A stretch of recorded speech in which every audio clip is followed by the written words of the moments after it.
Welcome to Incredible Lab channel. Today I'll show you how to download Photoshop in your Android phone. So at first open up your Google Play Store and then search for Photoshop.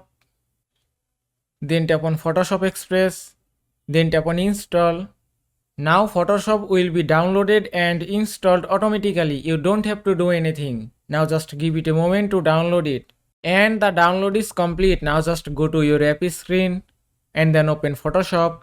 Then tap on continue, then tap on OK, then tap on allow, then tap on allow again to get notifications.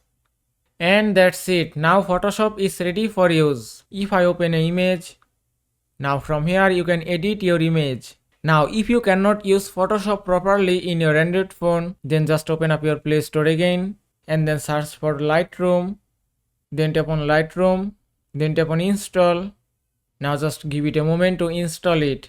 And the download is complete. Now just open the app, then tap on skip, then continue with Google, then choose your account.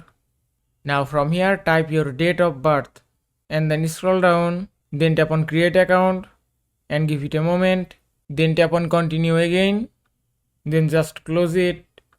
And here it is. You can also use Adobe Lightroom for photo editing. And that's it. You have successfully installed Photoshop in your Android phone. I hope this video was helpful. If it was, please give it a thumbs up and don't forget to subscribe.